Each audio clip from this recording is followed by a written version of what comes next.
They were the faces the world couldn't look away from. Voices so powerful, they melted millions of hearts. But beyond the flashing lights and the deafening applause, there was another reality, one that few dared to whisper about. There were nights when Rick James didn't return to his hotel after the stage went dark, but instead stepped into rooms where deals were sealed without a single pen or paper. There were moments when Luther Vandross, who guarded his private life like treasure, suddenly found himself at the center of hushed agreements, spoken only in shadows.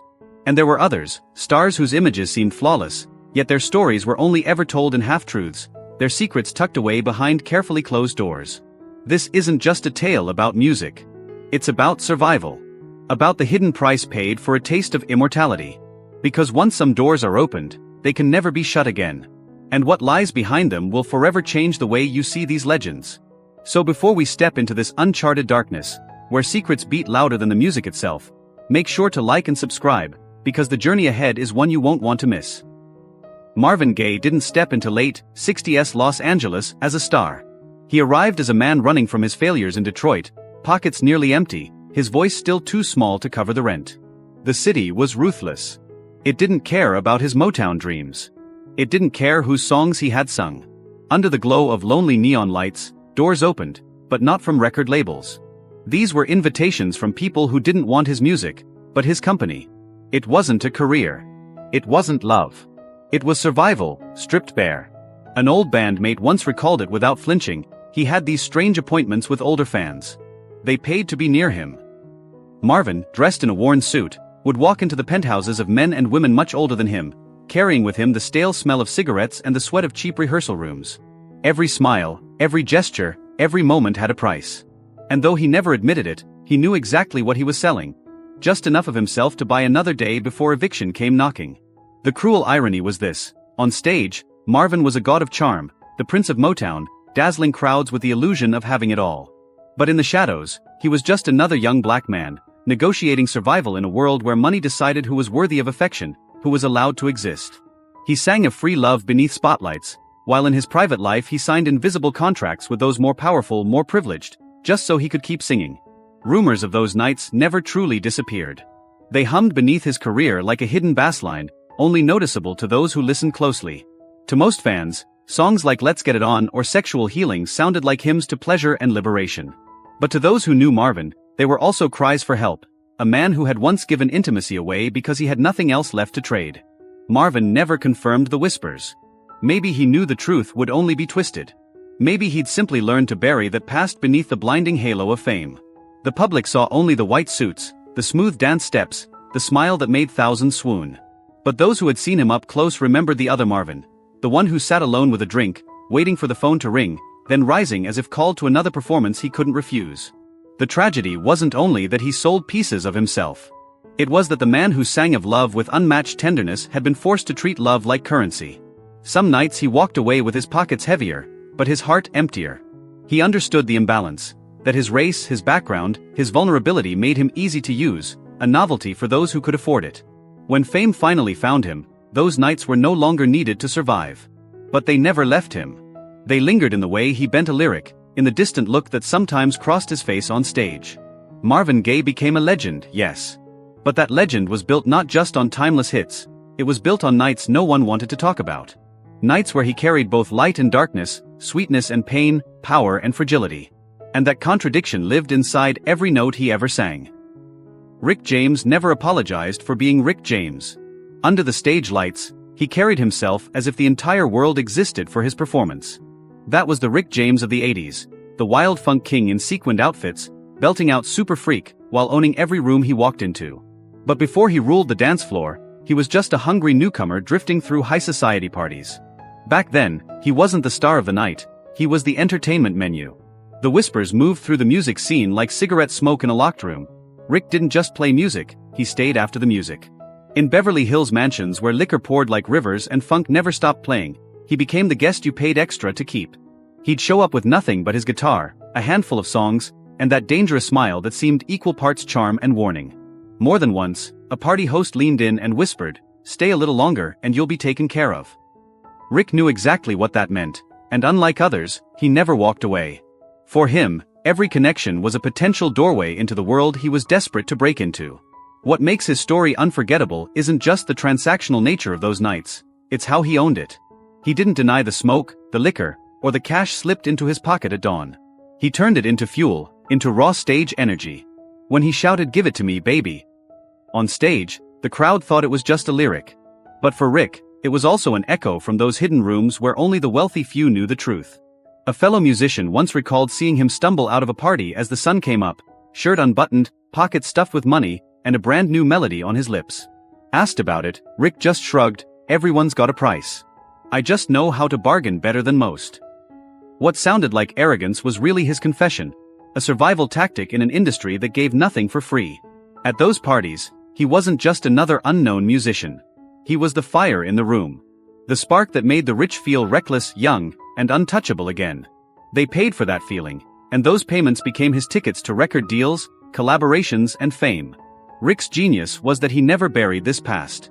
When asked about it years later, he laughed, "If you're in the game, you play the game. I just played it better." No one knew exactly what the game meant. But those who were there understood. Rick James lived by his own rules, where pleasure, work, and survival blurred into one. His reputation as a party animal wasn't just about excess, it was strategy. He didn't just sell his presence. He sold the atmosphere, the rebellion, the freedom. And in return, he earned not just money but power. That's why his voice, his presence, carried such electricity. The energy that made crowds unable to look away was bought with more than dollars.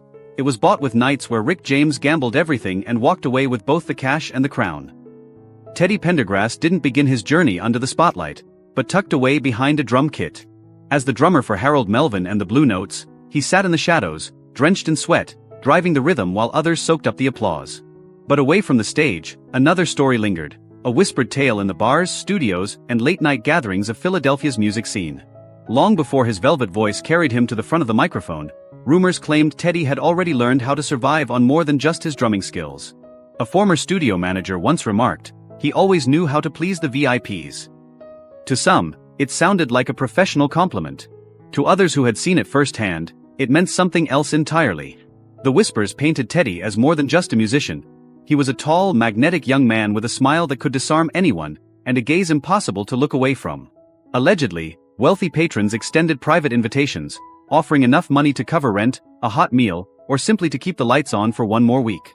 No papers, no photographs, no proof exists. Just the echoes of an era when charm was a form of currency and survival often demanded more than talent. Friends would later say Teddy never once complained, never spoke of shame. To him, it wasn't scandal, it was survival. A job to keep him alive long enough until destiny finally called his name. And when that moment came, when Teddy stepped to the microphone, all the audience heard was that smooth, honeyed baritone. They didn't see the years of hustling, the wedding gigs, the late-night sessions, the discreet encounters that made rent possible. They only saw the seductive icon, the shirt unbuttoned, the voice that sounded less like a performance and more like a secret whispered in the dark. Fans felt it too. They swore his ballads carried a kind of intimacy, a breath of experiences too real to be imagined. Someone once said, Teddy didn't just sing to women.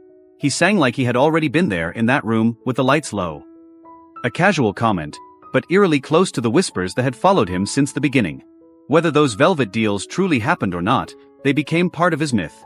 Not just Teddy's story, but a reflection of a time when pure talent wasn't always enough, when a man sometimes had to use every ounce of his charm to climb toward the spotlight. Teddy Pendergrass rose from the back of the stage to become one of soul's greatest voices. But for those who knew the early days, they understood. His journey to the microphone may have cost him far more than just his music. Some rumors don't need confirmation, because silence itself becomes the loudest proof. Luther Vandross embodied that truth. All through the 1980s, as his voice rose to legendary heights, a shadowed story followed him through recording studios, backstage lounges, and candlelit dinners behind closed doors. Luther didn't just sing for the world, he was also whispered about as a prized guest at exclusive gatherings where no cameras were allowed and every promise lived only in a glance. The phrase was always the same, I heard Luther had some arrangements. On the surface, arrangements sounded polite, harmless. But in the music business, everyone knew it didn't mean sheet music. The rumor painted a picture of wealthy producers who offered Luther financial generosity in exchange for his presence at private parties. Dinners, conversations, companionship, and sometimes more. One sound technician remembered, he never showed up to a private event unless he looked like he was walking onto the stage at Carnegie Hall. Impeccably dressed, never late, always making the person beside him feel like they were the most important in the room. That elegance earned him the discreet title of a charming companion, a phrase that was equal parts compliment and quiet code among insiders. What made the whispers so haunting was Luther's silence. He guarded his personal life with near impenetrable privacy. No scandals, no public romances, no revelations about who he loved. That absence became a blank canvas, and people filled it with their own theories. The mystery itself became part of his legend.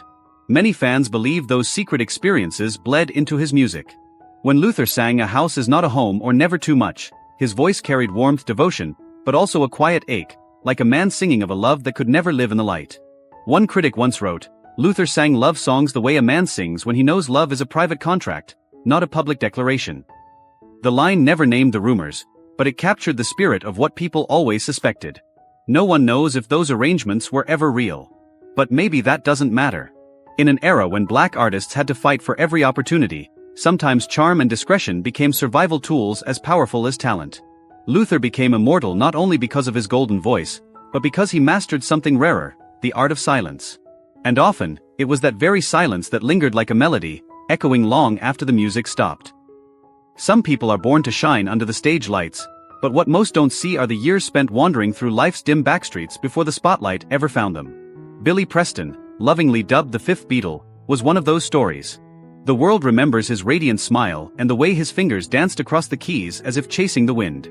But back in late 1950s Los Angeles, Billy was just a young black man barely scraping by, hustling to pay rent. Whispers from old friends painted a different picture of those days. They recall a boyish face with tired eyes, accepting special invitations from wealthy admirers. These weren't gigs in crowded clubs but quiet, private meetings. Moments where the piano played softly in the background while envelopes slid silently across tables. In a city like Los Angeles, making someone feel seen, heard, and important was its own kind of profession, even if no contract spelled it out. A little-known music magazine in 1974 hinted at this shadowy side hustle, careful with its wording, leaving just enough ambiguity to spark endless curiosity. Billy himself never confirmed or denied it, and that silence only kept the rumor alive. In entertainment, silence often feeds the rumor mill better than any statement ever could. What everyone who knew him agreed on, though, was his rare gift. Billy had a way of making anyone, whether it was the Beatles, Ray Charles, or an unknown Hollywood executive, feel like the center of the universe. He could make them laugh, lean in closer, and forget the distance between them. As one old friend once said, Billy didn't just play the keys, he played people's hearts. When paired with the whispers from his early days, that line takes on a haunting double meaning. Sweet, yet slightly enigmatic. As his career soared and his name became etched alongside legends, the hardships of those struggling years seemed to vanish under the glow of the spotlight. But for those who heard the old stories, the question lingered. Was that dazzling smile sharpened in the years when he had to charm his way through private rooms just to survive? That question isn't a judgment, it's a reminder of his humanity. It makes Billy more relatable, showing us that even the Fifth Beatle had to navigate life's hidden corners. And maybe if you listen closely enough, buried in the swell of his Hammond organ solos, you can still hear the echo of that young man walking home from a discreet meeting, carrying both the weight of survival and the unshakable dream that one day his music would rise above the shadows. Some singers don't just perform, they strip away the walls around your heart, leaving you bare to every note. Bobby Womack was that kind of man. His voice carried both gravel and honey, as if life itself had poured its dust and sweetness into his lungs. But away from the spotlight, there were whispers, traded in quiet corners and backstage glances. From his earliest days drifting between smoky bars and dim-lit studios, Bobby was said to be more than just a performer. In certain private rooms, where music and intimacy blurred together like cigarette smoke curling toward the ceiling, he became the man of unforgettable nights. One fellow guitarist once joked, Bobby knew how to make a night last forever. On stage, it sounded like a harmless compliment. But paired with the industry's hushed rumors, the words took on a heavier meaning, one everyone understood but no one dared to speak aloud. In those evenings, under a golden lamp with a half-empty glass of fine wine, Bobby didn't just sing.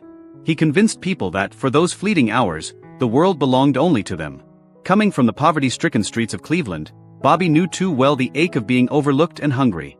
In his early years, when music couldn't keep the rent paid, he accepted special jobs, as old friends delicately put it, just to survive and cling to his dream. The industry was brutal, especially for a young black artist trying to carve out a space. It wasn't enough to master a microphone, you had to read the eyes of the person in the front row and give them exactly what they wanted. That's why Bobby's music hit with such aching truth. Songs like That's the Way I Feel About Cha and If You Think You're Lonely Now didn't just soothe loneliness, they carried the heat, the tenderness, the secrets of those private nights. For some, his voice was less a performance than a confession, every lyric like a whispered promise meant only for them. Listeners would smile faintly, as if recalling a memory no one else could ever touch. And Bobby? He never confirmed, never denied. He let the rumors drift like the long wail of a blues song. Rising, falling, never ending. In interviews, when pressed, he would only smile, his eyes narrowing with a mystery that invited curiosity but demanded respect. That silence, that ambiguity, became part of his legend. Because Bobby Womack was never just a singer. He was a man who played his life like one of his songs. Raw, unpredictable, and full of soul.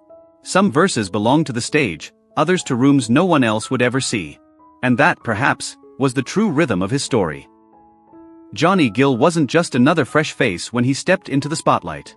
He didn't bring only a voice, though his deep, velvety tone could wrap itself around a listener's heart like silk. He also carried with him a cloud of whispers. From the very moment he joined New Edition, filling a void the group desperately needed covered, Johnny became the center of stories whispered in backrooms and passed among industry insiders. These weren't about his vocal technique or stagecraft. They were about private relationships said to go far beyond mentorship. The rumors always began with small details that seemed ordinary, yet in the right circles, they carried heavy weight. One entertainment columnist slyly hinted, it was more than just mentorship, leaving the public to let their imaginations run wild. Others recalled seeing Johnny at exclusive parties, gatherings filled with powerful men from outside the music world, where his presence seemed anything but accidental. A fellow musician once remarked that every meeting Johnny attended was orchestrated with such precision that no outsider could ever guess the true nature of his connections. Johnny denied it all. But in show business, denial has never been enough to kill a good story. If anything, his silence, his calm composure, only deepened the mystery. He never lashed out, never issued lengthy clarifications, never ducked from cameras. Instead, he'd walk on stage in a flawless suit, microphone in hand, and sing as though music was the only truth he knew.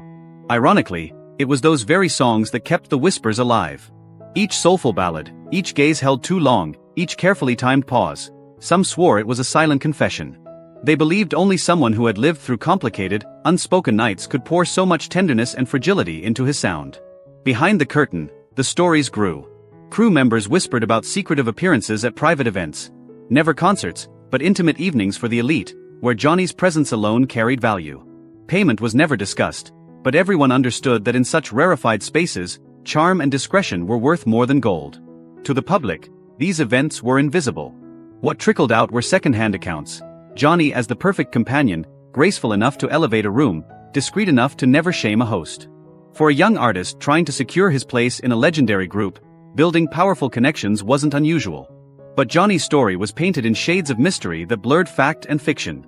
No evidence was ever laid bare, yet the gray area, the space between truth and speculation, was enough to spark a legend. In entertainment, that gray zone is the soil where myths take root. And with every immaculate suit, every knowing smile, Johnny Gill seemed to add another page to the unwritten book of grown-up nights. Looking back now, it hardly matters whether the rumors were real.